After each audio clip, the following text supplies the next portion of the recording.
I'm not into ghosts, conspiracies, or any of that crap. I'm just a normal guy, 29, working remote, renting a small studio apartment in Chicago. And I think someone else has been living in here with me. I know how that sounds. Hell, I thought I was losing my mind for weeks.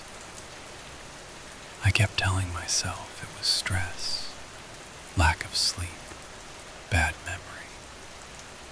But now, there's no denying it anymore. Week 1, the little things. It started small. I'd wake up to find the bathroom light on. Kitchen cabinets cracked open. Stuff slightly out of place. I wrote it off as being careless. Working 12-hour days. Staying up late coding. Eating at weird hours. But then food started going missing. Not a lot at once. Just enough to make me doubt myself. A full protein bar gone from my desk drawer. I keep exactly one for each day. I'm borderline OCD about it. Milk, I know I didn't drink. Mysteriously, almost empty. And worst of all, my jar of peanut butter had a knife scrape inside, even though I hadn't touched it in a week. I told myself I was overthinking, but I started marking levels on my food with a Sharpie. The marks moved, and I live alone. No roommates, no girlfriend. Nobody else has a key. Week 2, the camera. I bought a cheap indoor camera and set it up in the kitchen. Figured if I was sleepwalking or something, I'd catch it. The first 2 nights, nothing. Just me shuffling to the fridge for water at 1 a.m. Then, on the 3rd night, I woke up to check the feed. At 2:33 a.m., someone crawled into my kitchen from the hallway. Not me, not a glitch. They were too thin, hunched over, wearing a black hoodie with the strings pulled so tight I couldn't see their face. They moved slow and careful, like they were used to being in my apartment. They opened my fridge, took a single slice of cheese, then sat on the floor behind the counter, chewing silently for almost 10 minutes, like they did this every night, like this was normal for them. I sat frozen, staring at the grainy footage until my hands started shaking. It's time to go back. The crawl space. The next morning, I called my building manager in a panic. When I showed him the footage, his face went pale. The only way in without a key is the crawl space, he said. I had forgotten that even existed. It's a square hatch above the closet in my hallway, about 2 feet wide. I've never touched it. Hell, I barely even look at it. The manager came over with a stepladder and a flashlight. He unscrewed the hatch and pushed it open. Dust floated down, the smell of stale air and insulation drifting out. He poked his head up, looked around, then cursed under his breath. There were food wrappers, empty water bottles, a rolled-up sleeping bag shoved into the corner. Someone had been nesting above me. For how long? He screwed it shut, installed a padlock that day, and promised to call the cops. I don't know if he ever did. I ordered a second camera that night and pointed it at my bedroom door. The tapping. 3 nights later, I woke up to a sound.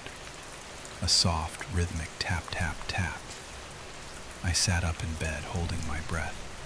It was coming from my bedroom door.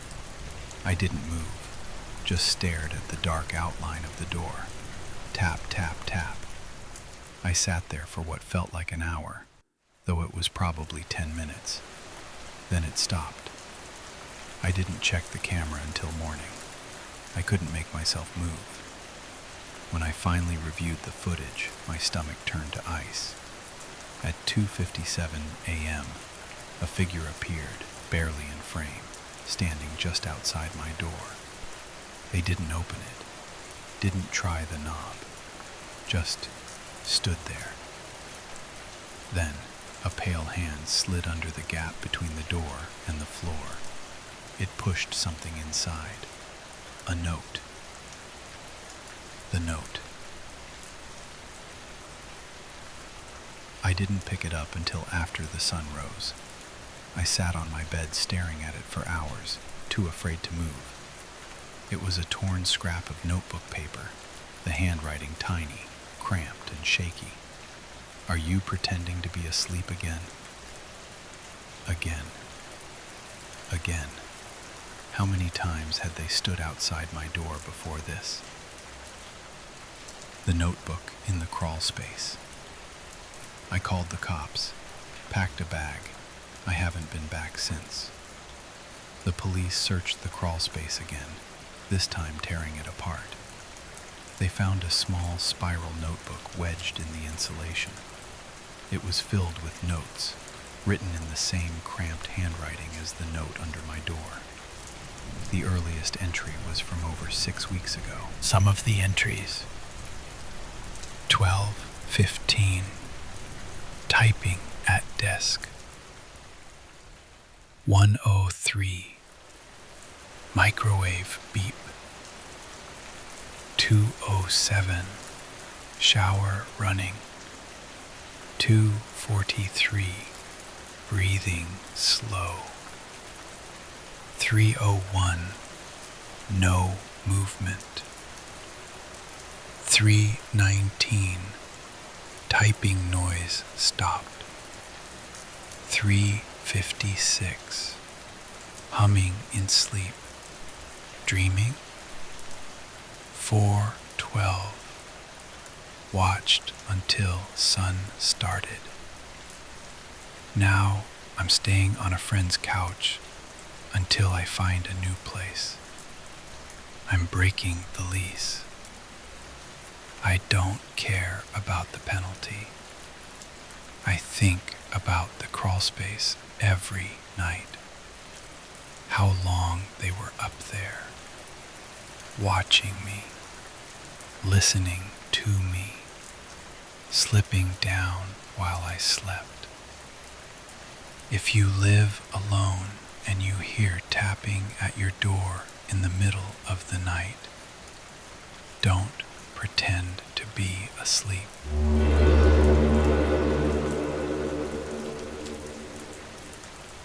I'm not usually the type to do this, but I need advice. Real advice.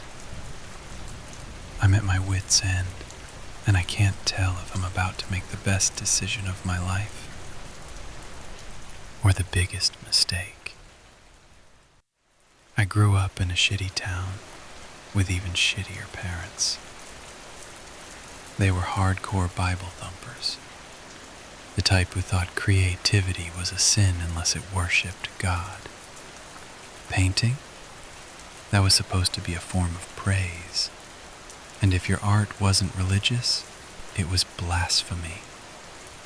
Anytime I drew anything that wasn't crosses or angels, I'd get the end of my father's studded belt. He used to say, "This'll beat the devil out of you if it's the last thing I do." To most people, that sounds like hell. And it was. But it was my life, and somehow I survived it.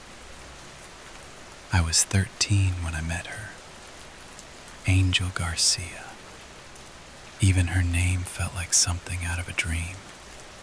She was perfect. The only person who seemed to get me, really get me. She loved me without conditions. She encouraged me to paint, told me my art mattered. I think that's what made me fall in love with her first. She made me feel like I was allowed to exist. At 16, we ran away together. It was reckless, stupid, but it was also the best decision I ever made, and I'd do it again 100 times over. We bounced from town to town for years, never staying long. Every place felt temporary, but it didn't matter. I had her. Angel was the one thing that made all the pain feel worth it. Then, a few days after my 19th birthday, she was just gone. No note, no fight, no explanation. I woke up to an empty apartment in a little town called Willow's Dwelling, a name that still makes my chest tighten when I say it. The heartbreak nearly killed me. Being in that apartment felt like suffocating, so I packed up and skipped town within the week. After she left, I threw myself into art. I painted until my fingers cracked and bled. I cried more than I'd ever admit, tears mixing with paint, until half my canvases felt more like confessions than art. Somehow, I made a career out of it. People called my work emotional, raw, achingly human. I never told them it was just me screaming onto a canvas, because I didn't know how else to live without her. After hours of painting and crying until my throat burned, I finally collapsed on the floor. When I managed to get up, I felt ashamed. It was the third time this month I'd nearly passed out from sobbing mid-painting. I stumbled into the kitchen for water. The glass was cool in my hand. The faucet hissed, and for a second, I felt almost normal. Then I saw it. A single white envelope, sitting on the hardwood like it had just fallen from nowhere. It stood out against the dark wood floor, too white, like bleached paper that had never touched human hands. I froze. Gate security handles all my mail. They deliver it directly. No one just drops something off. My chest tightened. Slowly, I walked over to the wall-mounted phone and called the front gate. "Hey, this is Birch," I said, trying to keep my voice steady. "Did I get any mail today? Or anything delivered?" "No, sir," the receptionist said. "Nothing for you." "Are you sure?" "Positive." I hung up, staring at the envelope. It was just a letter. How bad could it be? I crouched, picked it up. It felt wrong. Too clean, sterile, almost, like it had been kept in a lab, not someone's pocket. I turned it over. No name, no return address. I grabbed my old paint-stained letter opener from the kitchen drawer and slid it open with trembling hands. Inside was a single sheet of folded paper. I unfolded it. "Jeremiah, it's been a long time, hasn't it? I wonder if you still paint when your world gets too cold. I remember how you'd lose yourself in a canvas, like it was the only thing that understood you. I don't know what you're doing now, or where life's taken you, but I need to ask something. Come back to Willow's dwelling. I know how it sounds. I know it's been years, but I'm staying in the same little apartment. It's still here, waiting. So am I. There's so much I want to say, not in a letter, face to face, just you and me. I hope you'll come. Angel. He stared at her name until the letters blurred. For a moment, I swore I could hear church bells in the distance. Soft, distant, mournful. But there aren't any churches anywhere near here. I spun around, scanning my apartment. The paintings on the walls stared back at me. Screaming faces, twisted bodies. All the art I'd poured my misery into. The walls felt closer than usual. The hallways longer, stretching into emptiness. Angel. She wanted me back. But why now? After all these years? And why Willow's dwelling, of all places? A storm of questions rattled in my head. What if she just leaves again? What if this isn't even her? What if she's not the same person anymore? But also, what if she's telling the truth? What if she's still the same angel who saved me once? What if this is my only chance to get her back? The questions spiraled faster and faster until I felt like I might lose my mind. I haven't answered her yet, haven't packed a bag, but I know I'm going. I have to go, because no matter how much my gut twists, no matter how much dread sits heavy in my chest, she's Angel, and I'd go to hell itself if she asked me to. So here I am, asking you, should I really go? Because I already know I will.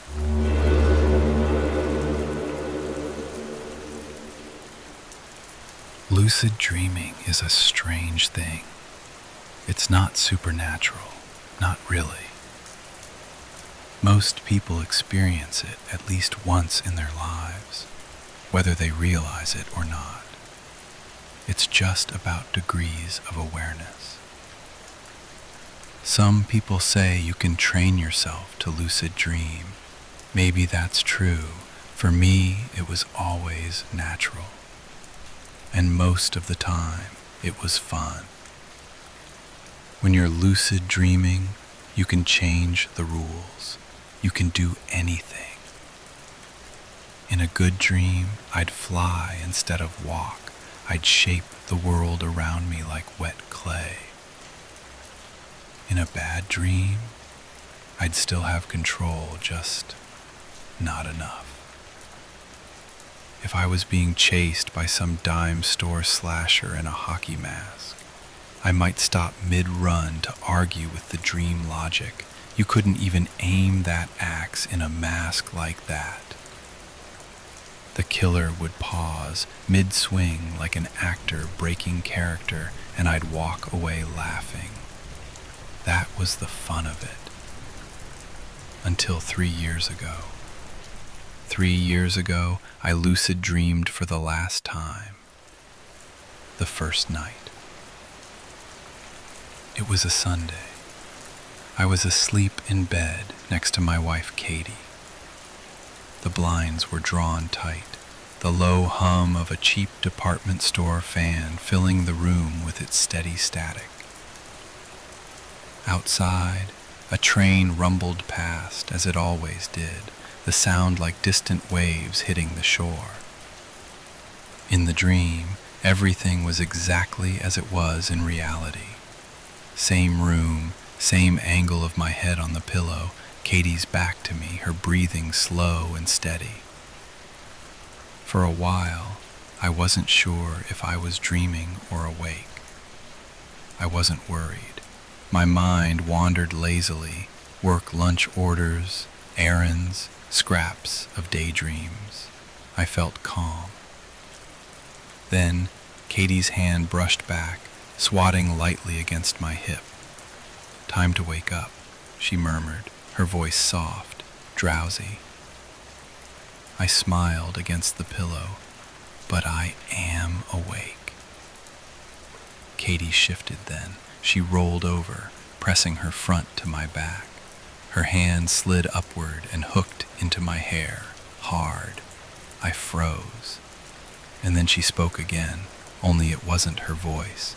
A man's voice, low and rasping, whispered right against my ear. "No, you're not." I woke instantly. The fan was still humming. The train tracks still rattled. Katie was still asleep beside me, her back to me again.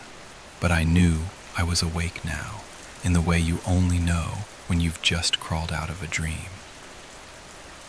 At breakfast the next morning, I told Katie about it. "Well," she said, making a face, "that's creepy as hell."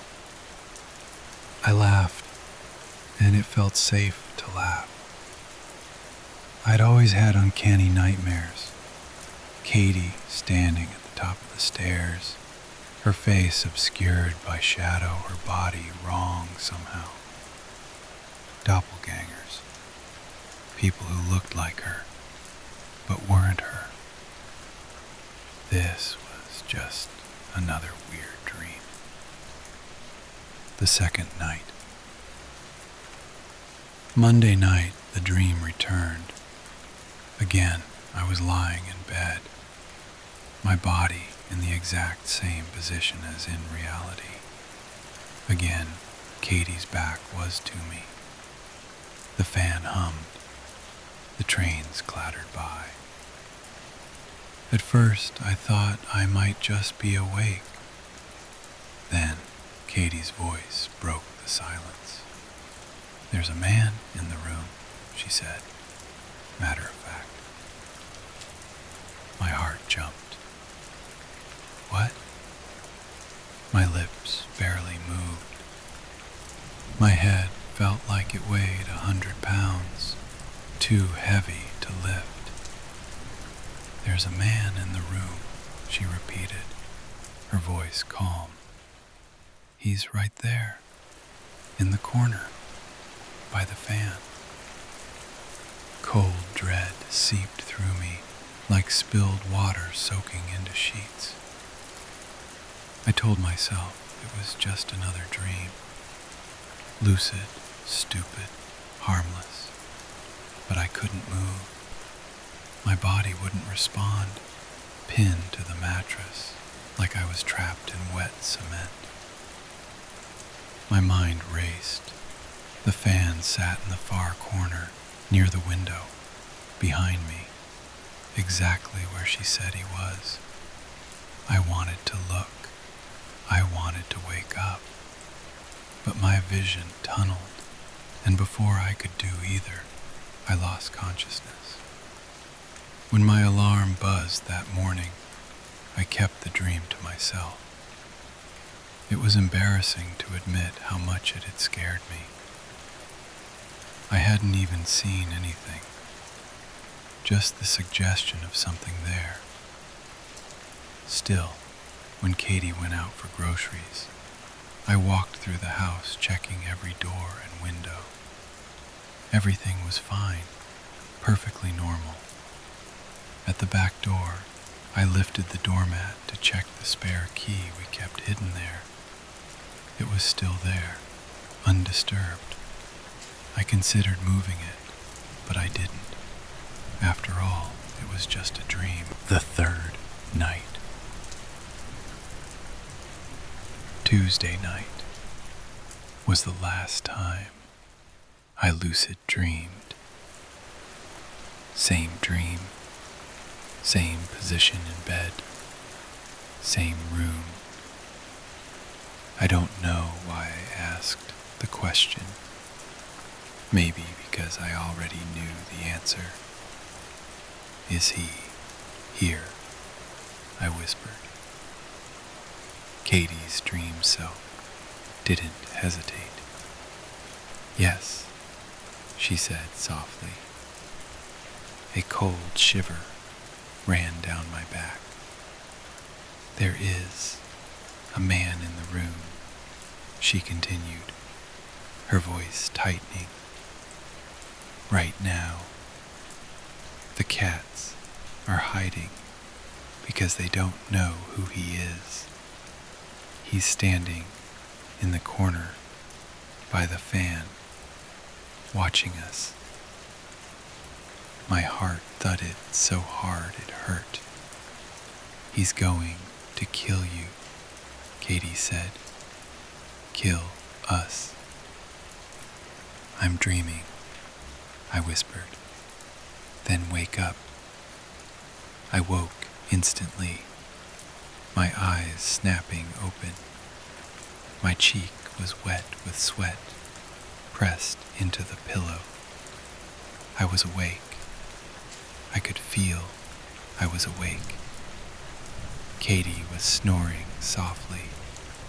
The fan clicked and whirred in the corner. The train rumbled faintly outside. Everything was normal. But I was facing the door, not the corner.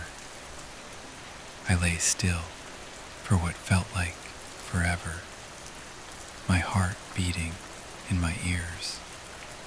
It was stupid. Dreams aren't real, but I had to look. Slowly, carefully, I sat up, turning toward the corner by the fan, and I saw him. He was standing there, a man, motionless, looming in the shadows near the window. Too solid to be a dream, too still to be anything human. I couldn't see his face. It was swallowed in darkness, but every hair on my body stood on end. My skin buzzed with electric panic, and I knew he was real. He was watching me. I don't remember deciding to scream. I just did. It tore out of me, raw and animal, a sound so loud it shook the walls. Katie jerked awake beside me, confused for half a second before she saw him too, and then she screamed, high and sharp, joining me in a panicked chorus. The man ran.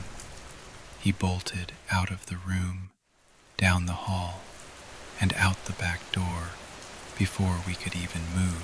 By the time the neighbors who'd heard us screaming called the police and banged on the front door, he was long gone.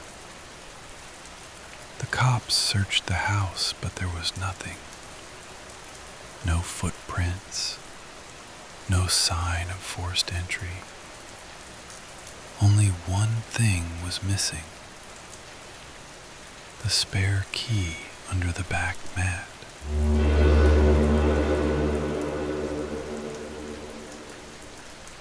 I grew up in a regional city in America. Not exactly rural, but once you left the center, it was nothing but endless bushland and trees for miles. When I was in year 3, around 7 or 8 years old, my school took the whole year level on a one-night camp about 45 minutes outside of town. We were kids, and a camp was the height of excitement. The place was tucked away in the bush, a collection of old cabin complexes with peeling paint and rickety stairs. During the day, it felt fun, almost magical. Basketball courts, archery ranges, tennis nets, all surrounded by towering gums. We spent the day doing every activity they offered, barely sitting still for more than a minute. By the time dinner was over, we were exhausted, laughing ourselves to tears over stupid camp jokes, lying in our bunks long after lights out. Eventually, somewhere around 11 p.m., we all drifted off to sleep. I wouldn't remember what happened that night for years. It buried itself deep, like my brain didn't want me to think about it. But recently, for no clear reason, it all came back, sharp and clear, as if it happened yesterday. I was a kid who hated the dark. Even at home, I'd wake up several times a night to check if everything was okay. That night was no different. I woke up in my top bunk around 2 a.m. I know the exact time because I had a little watch I loved, one I never took off, and looking at it always calmed me down. But this time, staring at the glowing hands of the watch didn't help. Something felt wrong. Not obviously wrong, not like danger was in the room, but off. Like the air felt heavier somehow. The cabin was silent except for soft breathing and the occasional shifting of one of my friends in their bunk. I sat up slowly, trying to shake the weird feeling. My eyes swept across the room. 4 bunks, 4 sleeping kids, everyone perfectly still. Everything looked normal, but the feeling wouldn't go away. I don't know why. Maybe it was instinct, maybe just curiosity. But I felt an overwhelming need to look out the window. The window was right next to my bed, positioned so you could easily lean against it and see outside. We were on the 2nd floor of the cabin, so to see the ground directly below you had to tilt your head down. I pressed closer, peering out. The night outside was quiet. Bushland and shadows, the kind of pitch-black darkness you only get when you're far away from the city. At first, I saw nothing. I almost turned away, ready to crawl back under my covers, and then, just as my eyes shifted, something caught my attention. A shape, directly below the window. At first, it didn't register as a person. It was just a patch of dark that seemed wrong. I leaned further against the glass and looked straight down. And that's when I saw him. He was standing so still that for a split second, I thought he might be a statue. But no, he was breathing, watching. He was tall, easily 6'3" or 6'4", with a wiry build that made him look half starved. His skin was pale under the moonlight, stretched tight over his frame and covered in raw scrapes and grazes, like he'd fallen repeatedly on concrete. His hair had been shaved down to uneven stubble. His clothes were filthy. A black hoodie smeared with dirt, black motorbike-style jeans that looked stiff with grime. And on his head, he wore the strangest hat, something between a fedora and a cowboy hat, tilted slightly forward, casting his face in partial shadow. But his eyes, that's what froze me. The second I looked down, his eyes were already locked on mine. He hadn't noticed me and turned his head. No, he had already been staring into that window, waiting. His eyes were wide, so wide it looked unnatural, like he was straining every muscle in his face just to open them as far as possible. The second our eyes met, I felt my stomach drop. I ducked back instantly, heart hammering so hard I thought it might wake everyone else up. I buried myself under my blanket, gripping it tightly with both hands. I wanted to scream, to wake my friends, to call for help. But I couldn't. I was frozen, shaking under the covers, my breathing shallow and uneven. I just lay there, staring into the dark, counting each shaky inhale, feeling like if I made a single sound, he'd somehow know. Minutes passed, maybe an hour. It felt endless. Finally, I couldn't take it anymore. I had to check. I slowly lifted the blanket just enough to peek out. My head rose inch by inch as I turned to the window again, and my heart nearly stopped. He was still there. He had shifted slightly to the right, but his head was still tilted up, still staring. He hadn't moved much, hadn't looked away once. It was like he'd been carved from stone. But the intensity in his face was so human. Too human. I ducked back instantly, this time pulling the blanket over my head completely, curling into a ball. I don't even remember falling asleep after that, but somehow I must have. When I woke up, sunlight was filling the cabin. My friends were already stirring, yawning, laughing about something as if nothing had happened. I scrambled to the window, heart pounding. The ground below was empty. No footprints, no strange man, no sign that anyone had been there at all. I tried to tell my friends over breakfast, but they just laughed and told me it was a nightmare. I wanted to believe them, and I think for a while I did. I forgot about it for almost 10 years.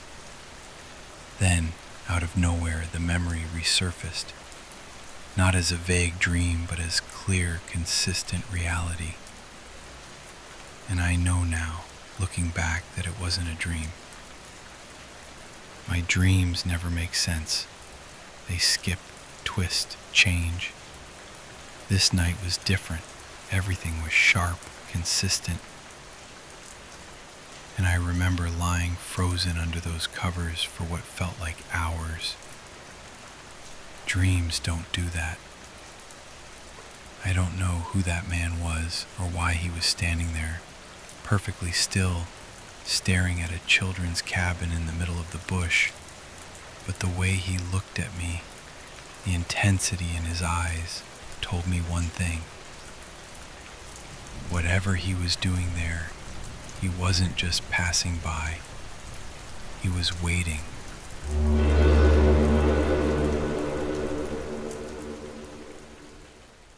I met this girl online about a year ago. At first, I didn't expect much. I've never had great luck with online interactions. Too many awkward silences, too many ghostings. But with her, it was different from the start. We just clicked. We started off messaging casually, testing each other's vibe, but the conversations flowed effortlessly. She understood me in a way no one else ever had. After a week of chatting, we upgraded to calls, and that's when I got hooked. Her voice was smooth, warm, like melted butter. It was the kind of voice that wrapped around you, made you feel safe, even when talking about nothing important. I found myself opening up to her in ways I didn't think I could. She had this easy laugh, and she always seemed to know the right thing to say. One night, our usual playful banter drifted toward creepypastas. She loved horror stories, and she started telling me one about a man who felt like he was constantly being watched. It was just a silly short internet story, but the way she told it, it was different. Her voice lowered as she described the way the man would feel, invisible eyes tracking him, the way shadows in the corner of his vision seemed to breathe. She painted the picture so vividly that I felt goosebumps rise along my arms. My heart rate picked up as she spoke, her words painting dread like a slow brushstroke. By the time she finished, I was glancing around my room nervously. "Wow," I said, trying to sound casual. "That was actually pretty creepy." She laughed softly. "Oh, come on. You're not scared, are you?" I forced a laugh, but I didn't tell her that for the rest of the night, I kept looking over my shoulder. The feeling lingered for a few days, but it faded quickly. She had that effect on me. Her personality drowned out every worry. After a few weeks of nightly calls, we decided to upgrade again, this time to video. I was nervous as hell. What if she didn't like how I looked? What if I said something stupid?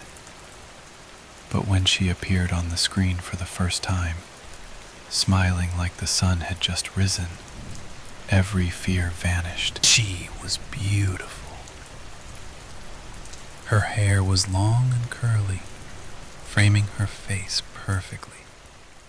She had this effortless calmness about her, the kind that made you feel like you'd known her forever. Her smile was warm, bright enough to lift the worst day. We started video calling every night. It quickly became the highlight of my day. One night, she sat in her usual spot, chatting about work while going through her skincare routine. She tied her curls back with a hairband and dabbed her face with cotton pads. Her voice was soothing as she talked, and I tried to focus on her words. Work had been awful, and she was my escape. But as I stared at her through my phone screen, something caught my attention. In the background, just between the edge of her window and her closet, I thought I saw something. A shape, a faint blur. At first, I ignored it, convincing myself it was just a trick of the lighting. but curiosity got the better of me. I squinted, leaning closer to the screen, and that's when I realized it looked like a face. It was hard to make out, almost like it was out of focus, but there were two dark spots where eyes should be, and the faint curve of a mouth. My chest tightened. I rubbed my eyes, blaming exhaustion. By the time I looked again, it was gone. I didn't tell her. How could I? She'd think I was crazy. Besides, I had stared at that corner countless times before. If something was there, I would have noticed earlier. But the thought stayed with me. A few nights later, she mentioned something that made my stomach twist. "I don't know why," she said casually, "but I've been feeling weird lately. Like I don't have any privacy. Like someone's watching me." I forced a laugh, trying to sound nonchalant. "Maybe it's me, staring at you through this tiny screen every night." She smiled. "No, not you. It's just different, like someone's behind me sometimes." I wanted to ask her more, but she quickly changed the subject, brushing it off. That night, I kept glancing at that same corner behind her. Nothing, just the same shadowy background I'd been staring at for weeks. Walked for hours, her telling me funny stories about work and random things that had happened during her day. But then, mid-sentence, she froze. "It just got cold," she said, rubbing her arms. "Really cold." She gave me a shaky smile. "Probably just the air conditioning." I wanted to believe her. Eventually she stood up. "I need to use the bathroom. Be right back." She got up and walked away, and that's when I saw it. Standing behind her chair, motionless, was something that looked almost like her. It had the same curly hair, the same posture, the same wide smile. But that smile, it stretched impossibly wide, too far to be human, curling unnaturally up its face. Its eyes were locked on me, unblinking. I couldn't breathe. My grip on the phone tightened as my heart pounded in my chest. Slowly, it raised a single finger to its lips. "Don't speak." Then it raised two fingers, pointed to its own eyes, and then to me. I understood. It was watching me. My hands were shaking when she returned, sitting back down like nothing had happened.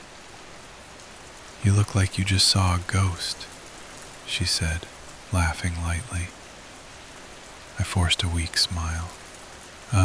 Just saw something funny on TikTok." Her eyes narrowed slightly. "Didn't you uninstall TikTok?" "Reinstalled it earlier," I lied. The thing behind her peeked over her shoulder, still grinning. I stayed silent. For weeks it was always there, sometimes blurry in the background, sometimes standing clearly, staring. She kept mentioning that strange feeling, saying she felt like she was being watched. I wanted to tell her, but I couldn't. Every time I thought about it, I remember the way it glared at me. One rainy night I almost broke. She noticed how exhausted I looked. You okay? You've been looking tired lately. I need to tell you something, I said, finally meeting her eyes. Suddenly, she flinched, wincing. Ow! Something just poked me in the neck. Felt sharp. She rubbed at it, frowning. It peeked over her shoulder again, not smiling this time, just glaring, its unblinking eyes boring into me. Its message was clear. Don't. She tilted her head. What was it you wanted to tell me? I swallowed, forcing a smile. I love you. Her face softened instantly. She smiled, cheeks pink. I love you too. And that was that. I'd made my choice. Months passed, and we eventually decided to meet in person. She was just as stunning in real life. We spent the day laughing, holding hands, walking through the park. For a few blissful hours, I let myself forget. That evening, we sat on a bench by a park fountain. The sun was setting, painting the sky orange. My heart raced as I leaned in to kiss her. Her lips were soft, her smile warm. I love you, I whispered. She smiled back. I love you too, she said. Then her smile didn't fade, but her voice lowered to a whisper. I know you can see mine. My blood ran cold. I can see yours too, she added, her eyes flicking just past my shoulder. Her smile didn't waver. Act normal, she whispered. It can hear us.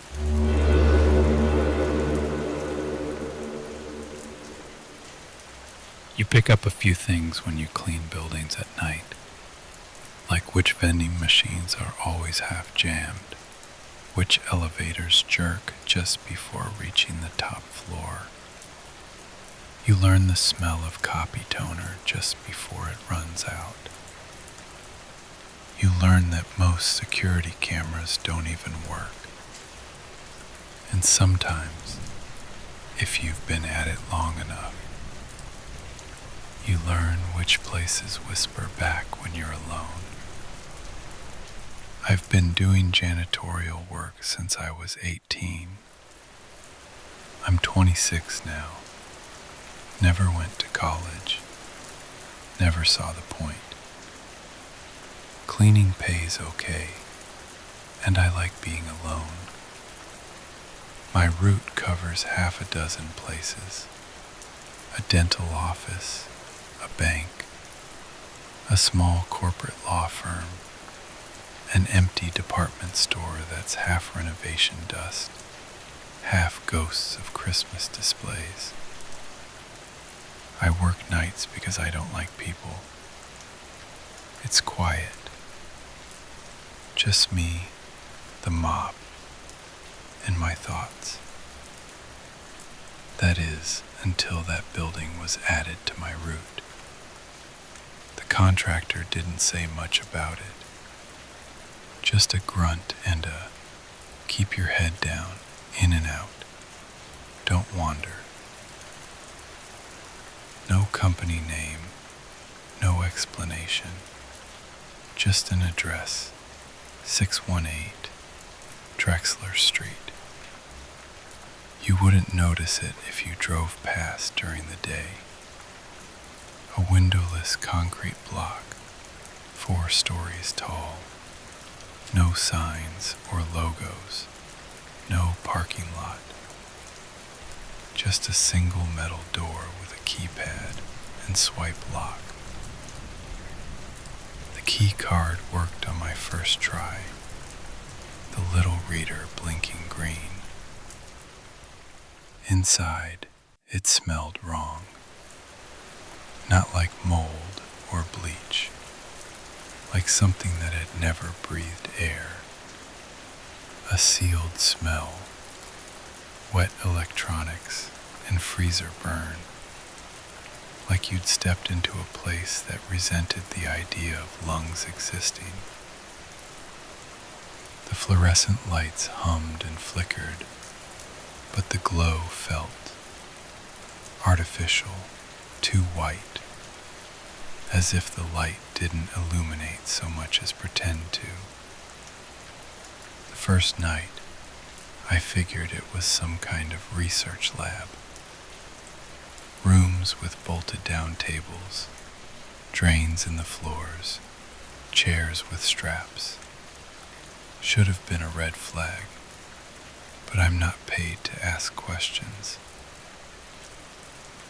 I wiped things down, emptied bins filled with shredded paper that felt warm to the touch, mopped the glossy hallways, clocked out, and left.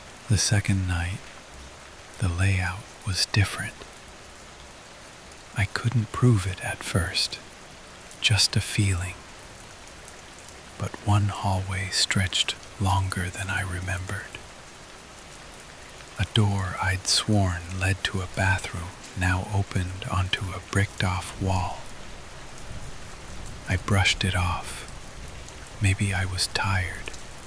Maybe it was one of those modular research buildings.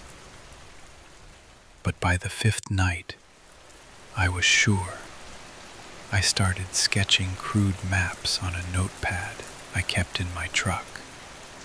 They never matched the next night's layout. Halls appeared where storage closets had been. Stairs ended in blank walls. And then the sound started. At first it was a low, thrumming hum, almost subsonic, like standing too close to a giant engine or a storm just below the horizon. Then came the clicking, sharp, deliberate, rhythmic, like speech, like teeth tapping against glass. I told myself it was the HVAC. But one night, I passed a door I hadn't seen before. It had no handle, just a horizontal slot at waist level and a blinking red sensor. From behind it came a wet, dragging sound, like something heavy sliding across tile. Something scraped the metal, slow and deliberate. I didn't linger, but I could swear that slot blinked at me. That's when I started seeing it. At first, just a shape at the end of the hall, tall, too tall, thin, stretched wrong, like someone had taken a human silhouette and pulled it like taffy. I'd catch glimpses in my peripheral vision, but every time I turned, it was gone. Then one night, I glanced into one of the observation windows. The room beyond was empty, but the fluorescent lights flickered, and in the reflection, behind me, something stood. It didn't move, just tilted its head, limbs twitching as if trying to remember how to stand like a person. I spun around, but the hallway was empty. The window, though, still showed it there, watching. I stopped sleeping properly after that, because then it started following me home. The smell of wet electronics clung to my clothes, to my truck, even to my apartment.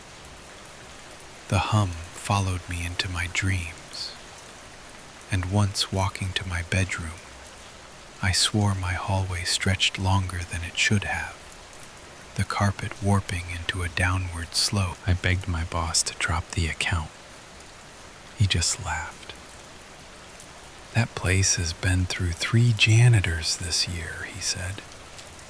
You're doing better than most. Better than most. I should have quit. Last week, I brought my phone in, desperate to prove I wasn't losing my mind. The footage came out blank. The audio wasn't. It was static, garbled sobbing, and somewhere underneath, my own voice whispering, no, pleading in a way I didn't recognize. When I tried to play it again, the screen glitched, and for half a second it showed me asleep, filmed from the foot of my bed. Last night was the worst. I got lost. The map in my notebook was useless. The halls looped back on themselves. The elevator only went down no matter which button I pressed. I passed the same fire extinguisher 5 times, each time more corroded, dripping. First rust, then something black and tarry, and then something that moved. The lights flickered out. My flashlight sputtered like it was breathing, and I felt it, right behind me. No footsteps, just a wave of heat, suffocating, boiling my skin, mixed with a metallic tang of blood and ozone. I ran. I don't remember how long. I don't even know if I stayed on the same floor. The stairs went down endlessly, 20, 30 flights. One door opened onto nothing but blackness filled with faint, shifting stars, like standing in an inverted ocean. Gravity tilted sideways, and then, right against my ear, I heard it. My own voice, whispering, "You're clean enough now." I woke up in my truck. The key fob was in the passenger seat, the one I'd thrown away. There were bloody footprints leading from the Drexler building to my truck tires. I tried reporting the address to the city. They told me Drexler Street doesn't exist. I went back during the day. It was just a cracked, weed-choked parking lot. No building, no door. But last night, when I drove past, there was a door. And as I passed it, my key fob buzzed. I'm not going back. I don't care if I get fired.